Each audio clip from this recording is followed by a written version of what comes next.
Hello everyone, welcome back to another video of class 11th economics.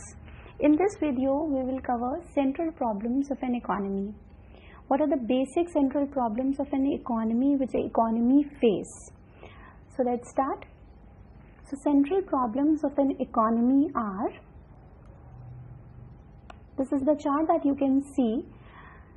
So central problem of an economy is divided into three categories or three parts, that is allocation of resources, efficient use or fuller utilization of resources, economic development और growth of resources. अगर basic बात करें तो ये तीन बड़ी problem हैं जो इकोनॉमी फेस करती है कि रिसोर्सेज जो हमारे पास हैं एज इट इज रिसोर्सेज हमारे पास बहुत लिमिटेड नंबर में हैं, तो उसको एलोकेट कैसे किया जाए और जो रिसोर्सेज एलोकेट की जा रही हैं उसको फुलर एंड एफिशिएंटली कैसे यूटिलाइज किया जाए. एंड थर्ड प्रॉब्लम जो आती है वो आती है ग्रोथ ऑफ रिसोर्सेज की. रिसोर्सेज को और कैसे बढ़ाया जाए, इकोनॉमिक डेवलपमेंट और कैसे किया जाए.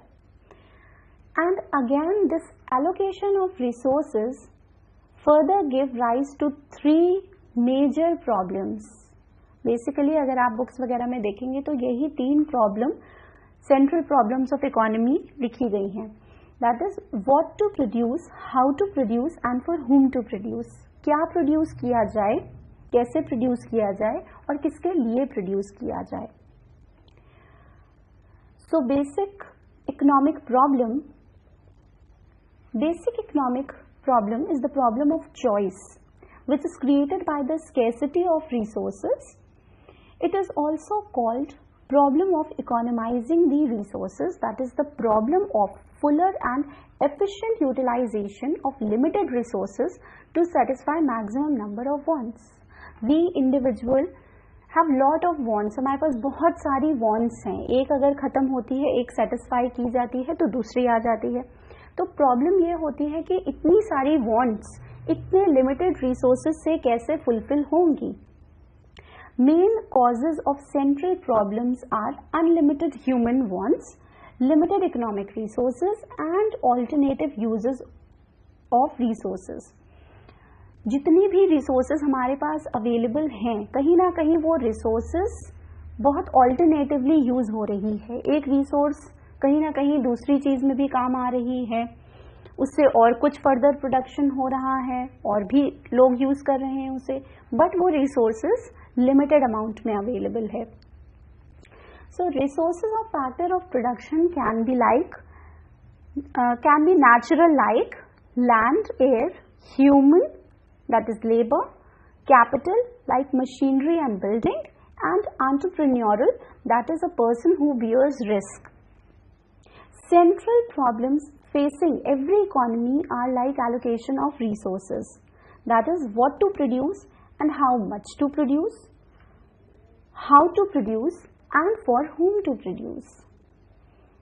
क्या प्रोड्यूस किया जाए, कैसे प्रोड्यूस किया जाए और किसके लिए प्रोड्यूस किया जाए, ये बेसिक सेंट्रल प्रॉब्लम्स हैं इकोनॉमी की. सो सबसे पहले देखते हैं what to produce. What to produce, an economy have unlimited wants and limited means having alternative uses. Economy can't produce all types of goods like consumer, producers, etc. So economy has to make a choice of what type of goods and services are to be produced and in what quantity. Economy में क्योंकि resources limited हैं और wants बहुत सारी unlimited हैं, तो ये बहुत डिफिकल्ट हो जाता है, ये मेजर करना बहुत डिफिकल्ट हो जाता है कि कौन सी वॉन्ट के लिए कौन सा गुड प्रोड्यूस किया जाए. कंज्यूमर गुड्स ज़्यादा प्रोड्यूस किए जाएं या फिर प्रोड्यूसर गुड्स ज़्यादा प्रोड्यूस किए जाएं. कंज्यूमर गुड्स और प्रोड्यूसर गुड्स के बारे में मैं बता दूं आपको कि कंज्यूमर गुड्स होते हैं जो हम फाइनल गुड्स यूज करते हैं, ठीक. For example bread, butter, all these are the consumer goods. Consumer durable भी होते हैं, कंज्यूमर नॉन ड्यूरेबल भी होते हैं. प्रोड्यूसर गुड्स होते हैं जो फर्दर प्रोडक्शन में काम आ रहे हैं, जो एक प्रोड्यूसर यूज करके आगे और प्रोडक्शन कर रहा है. तो इकोनॉमी के लिए ये डिसाइड करना बहुत मुश्किल हो जाता है कि किस टाइप के गुड्स प्रोड्यूस किए जाएं. So economy has to make a choice what type of goods and services are to be produced and in what quantity, कितनी quantity में production करना होगा. Second is how to produce, कैसे produce किए जाएं, क्या टेक्निक लगाई जाए प्रोडक्शन की. इसमें दो तरीके से प्रोडक्शन टेक्निक बताई गई है, एक है लेबर इंटेंसिव टेक्निक एंड दूसरी है capital intensive technique. Labour intensive technique means labour is more use than capital. यहाँ पे कैपिटल मतलब है मशीनरी से, machinery, equipments, tools etcetera. Capital intensive technique means जहां पे मशीनरी ज्यादा यूज हो रही हो लेबर के देखते. ठीक, वहां लेबर कम यूज हो रहा है, मशीनरी ज्यादा यूज हो रही है. लेबर इंटेंसिव में लेबर ज्यादा यूज हो रहा है, मशीनरी कम यूज हो रही है. तो कौन सी टेक्निक लगा के प्रोडक्शन किया जाए, ये भी एक प्रॉब्लम है इकोनॉमी के लिए कि क्या टेक्निक लगाई जाए. Next is for whom to produce, किसके लिए प्रोड्यूस किया जाए. So it is the problem relating to the distribution of good produced goods among the different group of society. अगर हम अपनी कंट्री की बात करें तो हम लोग जानते हैं कि हमारी कंट्री में बहुत अलग अलग डिवीजन के लोग हैं. हर सेक्शन ऑफ सोसाइटी में अलग अलग तरीके के लोग हैं. अब अगेन इकोनॉमी के सामने ये बड़ा चैलेंज होता है कि किस टाइप के गुड्स किसके लिए प्रोड्यूस किए जाएं, कौन से सेक्शन ऑफ सोसाइटी के लिए गुड्स ज्यादा बनाए जाएं. So personal distribution, it has to aspect, personal distribution and functional distribution. When the national income is distributed according to the ownership of factor of production, तो हम बोलते हैं कि that it is a personal distribution. Functional distribution, when the national income or production is distributed among factors of production like land, labor, capital and entrepreneurship for providing their services in terms of rent, wages, interest and profits respectively. आपने अपने previous classes में पढ़ा होगा that ये जो factor of production है इनकी remuneration होती है ये, राइट. लाइक लैंड पे हमें रेंट मिलता है, लेबर वेजेस लेते हैं, कैपिटल पे इंटरेस्ट होता है एंड एंटरप्रेन्योर प्रॉफिट अर्न करता है. Okay, so there is a problem, again challenge आता है इकोनॉमी के लिए कि किन लोगों के लिए गुड्स प्रोड्यूस किए जाएं. ठीक, सो इकोनॉमी में बैलेंस बनाना बहुत जरूरी है कि हम ऐसे गुड्स प्रोड्यूस करें जो हर सेक्शन ऑफ सोसाइटी यूज कर सके. Okay, next is the problem related to the efficient and fuller utilisation of resources. Okay, so efficiency of production means maximum possible amount of goods and services are being produced with available resources. The resources are already scarce. Scarce means shortage है resources की in relation to the need for them, and therefore an economy has to ensure that its resources do not remain underutilized. Their underemployment is nothing but wastage of resources. अगर हम जितनी हमारे पास already square resources हैं, अगर हम उनको पूरा fully use नहीं करेंगे तो कहीं ना कहीं वो रिसोर्सेज वेस्ट हो जाएंगी. रिसोर्सेज वेस्ट करने का मतलब है कि हम जो रिसोर्सेज हमारे पास हैं उसका सही तरीके से इस्तेमाल नहीं कर रहे हैं. Okay, problem related to growth of resources. It is related to increase the production capacity of economy so that the quantity of production will rise. Basically, अगर हम बात करें प्रोडक्शन कैपेसिटी बढ़ाने की, तो प्रोडक्शन कैपेसिटी जितना इंक्रीज होगी उतनी ज्यादा डेवलपमेंट होगा इकोनॉमी का. ओके, नेक्स्ट जो आपका टॉपिक है वो है प्रोडक्शन पॉसिबिलिटी फ्रंटियर और प्रोडक्शन पॉसिबिलिटी कर्व. इस प्रोडक्शन पॉसिबिलिटी कर्व का मैंने एक सेपरेट वीडियो बनाया है, वहां पे हर एक चीज मैंने बहुत डिटेल में एक्सप्लेन की है, सो आप उस वीडियो को चेक कर सकते हैं. ओके, अगर इन शॉर्ट बात करें, so production possibility curve is the combination of two set of goods that an economy can produce with the available resources and given technology.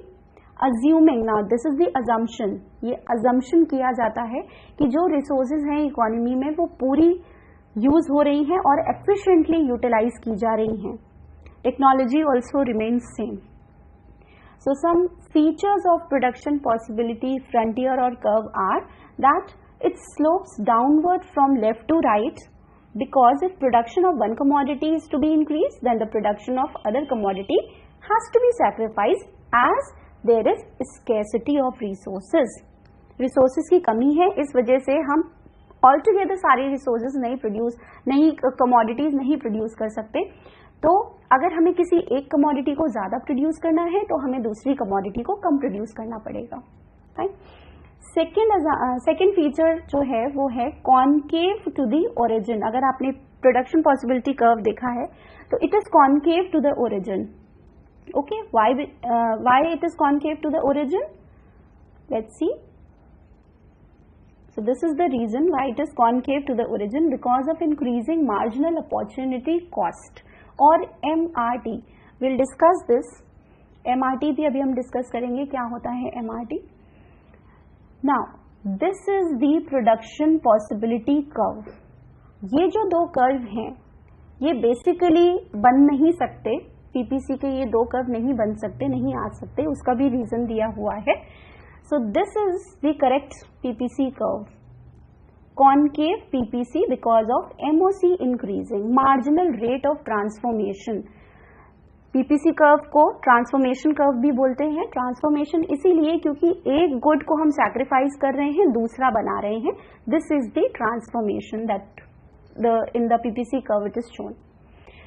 जो सेकेंड और थर्ड कर्व है वो बता रहा है कि that PPC curve can be a straight line.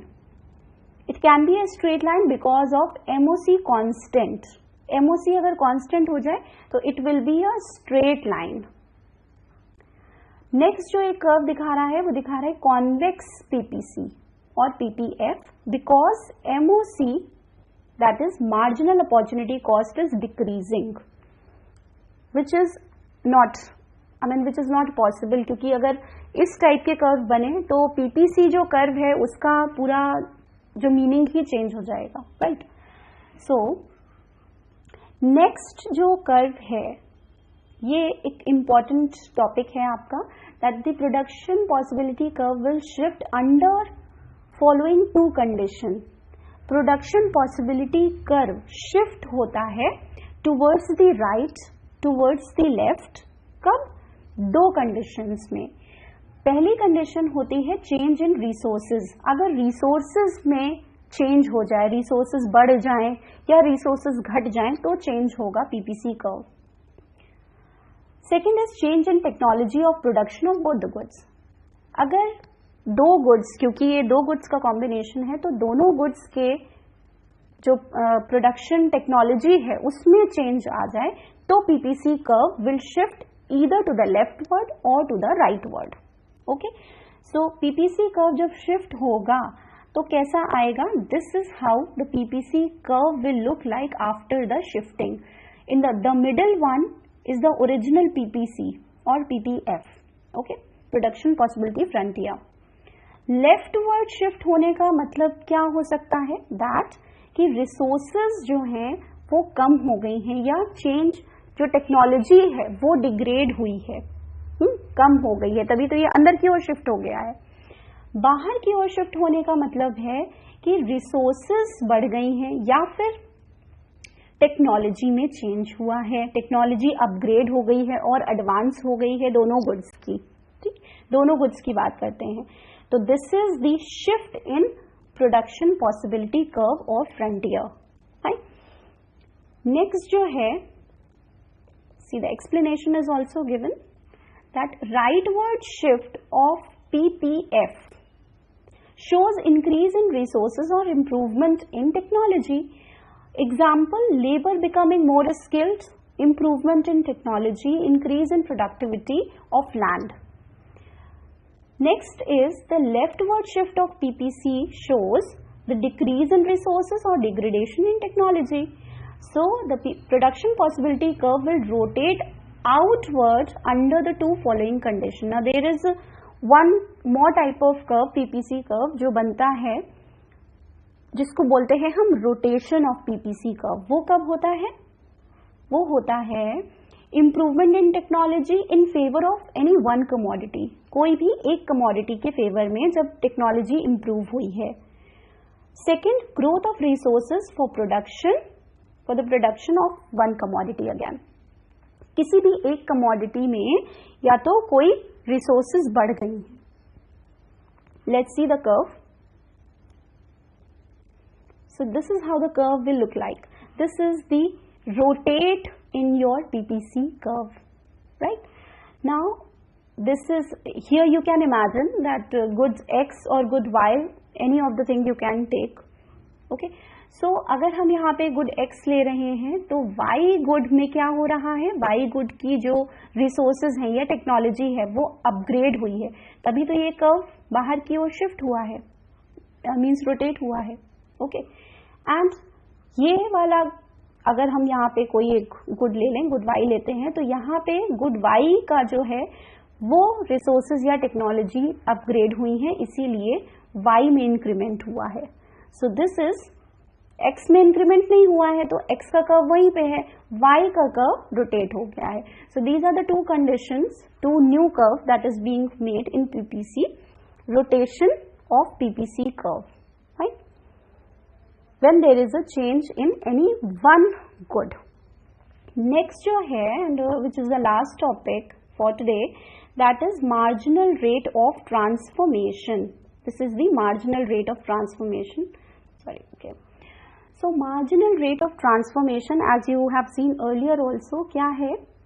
It is the amount of one commodity that is said to be sacrificed to increase the production of other commodity by 1 unit. It can also called marginal opportunity cost. It is defined as the additional cost in terms of number of units of a good sacrificed to produce an additional unit of other good. Basically, it is the ratio that shows कि अगर एक good हम sacrifice कर रहे हैं तो दूसरा good हम प्रोड्यूस कर रहे हैं। Marginal rate of transformation is shown as a ratio.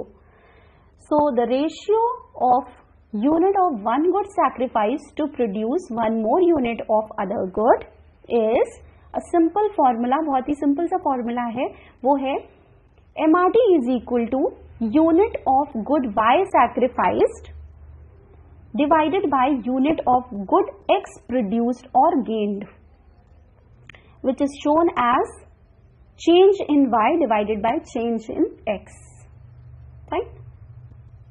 And this is written as marginal means at the border or the adjacent, next to or adjoining, and transformation means a change in the form, shape, appearance or size. That's why it is called as marginal rate of transformation. Transform हो रहा है, एक चीज से दूसरी चीज में बदल रहा है। ओके, सो आई होप आपको ये कॉन्सेप्ट समझ में आए होंगे। अगर आपको मेरी वीडियोस देख के कॉन्सेप्ट समझ में आ रहे हैं, so please like, share and subscribe my videos. Thanks for watching. Thank you.